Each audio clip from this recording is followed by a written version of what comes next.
Hello, everyone. How are you? Fine, thank you. Oh my god! I wish I were a bird. なんであんた英語喋っとるん？娘がアメリカに行くのです。鳥やったら？鳥ではない。我が輩は猫である。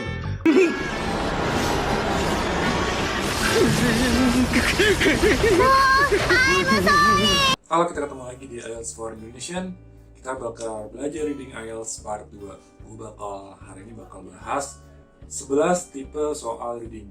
Ingat ya, di video sebelumnya gue udah jelasin bahwa di reading ini kita bakal dikasih 3 bacaan selama 60 menit. Oke. Bacaannya bisa dari buku, jurnal, ataupun majalah. Nah, oke, kita fokus ke 11 tipe soal reading. Nah, sebelum gue jelasin tentang 11 tipe soal reading, gue pengen tunjukin dulu nih buat orang-orang yang belum tahu bacaan di IELTS itu seperti apa sih. Misalnya sebelumnya berpengalaman di TOEFL atau di mana TOEIC. Nah, ini boleh lo pause dulu screen-nya, lo bisa baca kayak seperti apa sih reading dari IELTS ini. Oke, nah kalau udah, tenang aja, emang banyak orang menilai bahwa reading dari IELTS ini cukup berat. Dan kita juga sebenarnya nggak harus ngerti semuanya, tapi nanti ada metodenya juga. Mungkin udah pernah denger yang namanya skimming ataupun scanning. Oke. Itu tujuannya skimming dan scanning itu biar kita efisien. Kita nggak perlu memahami banget semuanya dari bacaan ini, tapi kita bakal bisa menjawabnya dengan baik. Nah, masuk yang pertama. Oh ya, ini contoh tipe soal ini nggak ada hubungannya sama bacaan tadi ya. Ini gue ambil random, tapi semuanya hampir dari Cambridge IELTS 10. Itu source-nya. Nah, yang pertama, true, false, not given. Buat teman-teman yang belum pernah belajar IELTS, mungkin ini unik ya. Kita ngapain sih? Kok soalnya bukan pilihan ganda, tapi soalnya adalah tentang benar, salah, ataupun not given, tidak diberikan. Jadi ini contohnya gini ya. Misalnya, kita dikasih bacaan tadi, kayak tadi contohnya. Kemudian nomor 1 seperti ini, ada kalimat A. Kalimat A itu misalnya bilang, bagus belajar dengan sangat serius. Padahal di bacaan tadi dijelaskan bahwa bagus tuh nggak pernah serius belajar IELTS. Jadi itu adalah jawabannya apa? False. Kalau true ya berarti gue belajar dengan benar gitu, oke?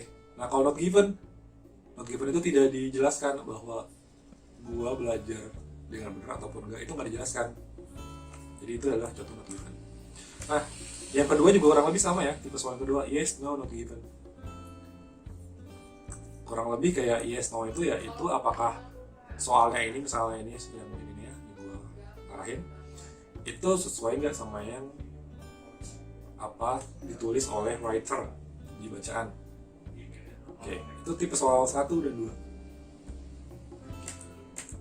3, pilihan ganda. Ini seperti soal pada umumnya, apalagi yang teman-teman udah sekolah SMA, kuliah, ataupun sudah lulus kuliah, ataupun udah master.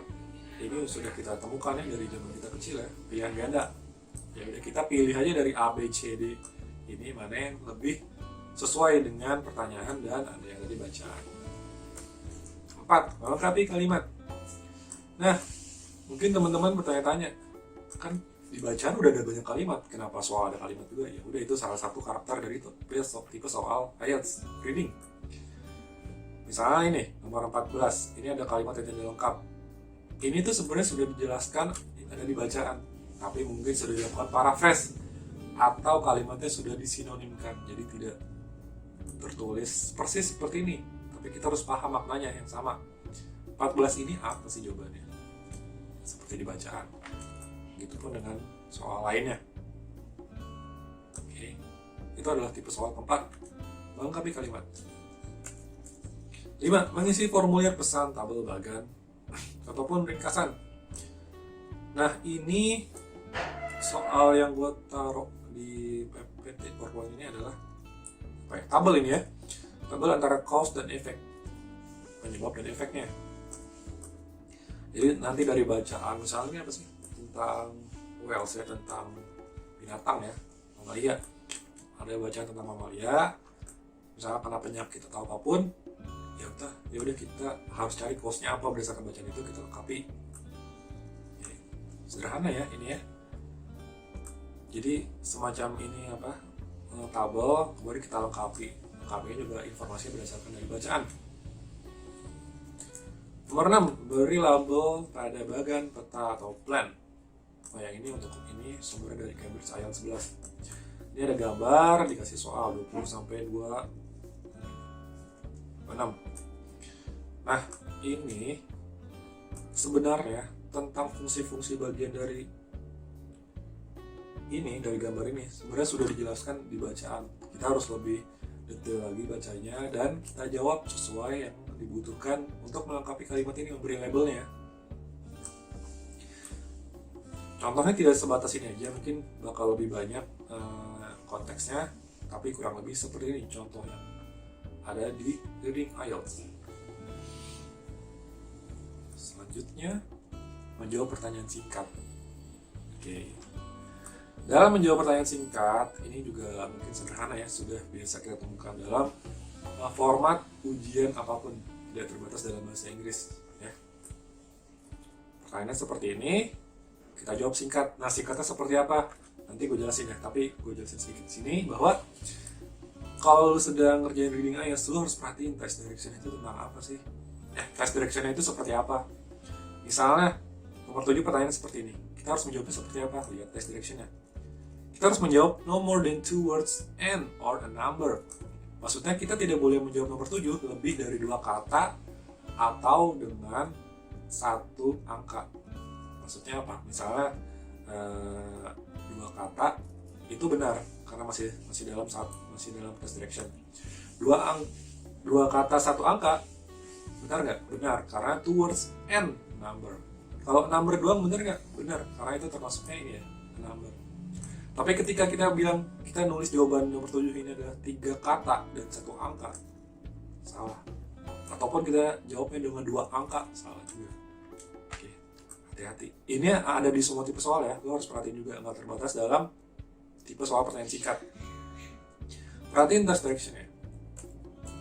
8. Matching information. Nah ini kita harus menyesuaikan dengan yang ada di bacaan. Oke, misalnya nomor 16 nih. 16 itu ada sebuah statement seperti ini. The position of British government towards the potato famine. Itu ada di paragraf mana misalnya ya. The passage has 7 paragraphs A sampai G. Nomor 16 ini, pernyataan nomor 16 ini ada di paragraf yang mana? A, B, C, D, atau sampai G. Kita harus sesuaikan. Kita baca satu-satu. Kira-kira ini tertulis di mana ya? Walaupun sudah di paraphrase, kita harus tahu juga maknanya. Makna ini tuh tertulis di paragraf mana? Itu namanya matching information. 9. Matching headings. Sama seperti kira-kira matching information ya. Jadi nanti ada banyak paragraf dalam satu bacaan. Nah paragraf itu misalnya section A, B, C, D, atau misalnya paragraf A, B, C, D, itu harus kita kasih judul berdasarkan ini 1 sampai 7 ini. Oke. Examiner juga biasanya pembuat soal juga biasanya sengaja jawaban headingsnya ini judulnya lebih banyak dibanding soal, biar itu untuk mengecoh kita dan menguji kita sekaligus sih. Jadi nanti masing-masing paragraf itu harus kita kasih judul. Baik sebenarnya tersurat atau nggak tersurat, kita harus memberikan judul kira-kira yang paling tepat yang mana. 10. Matching sentence endings.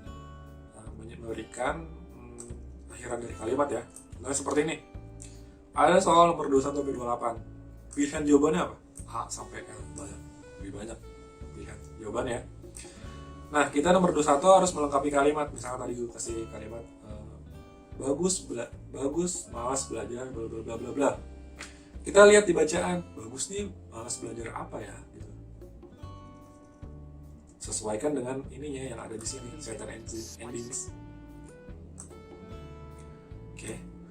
Mungkin nggak tertulis secara jelas bahwa bagus malas belajar IELTS, tapi bagus malas belajar bahasa Inggris gitu. Tapi itu yang paling dekat, misalnya sentence endings itu adalah jawabannya.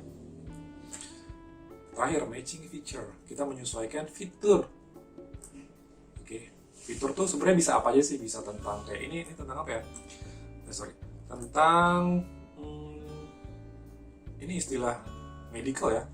istilah medical ini misalnya 340 itu feature-nya ada di jawaban yang mana nih, A sampai H disebutnya apa. Dan tidak terbatas pada contoh ini aja, banyak. Misalnya angka 3540 itu adalah tentang hewan mangsa, kita harus pilih jawabannya dari mangsanya apa, dari A sampai H. Oke, itu matching feature. Oke, sekian dari video kali ini, belajar reading IELTS part 2.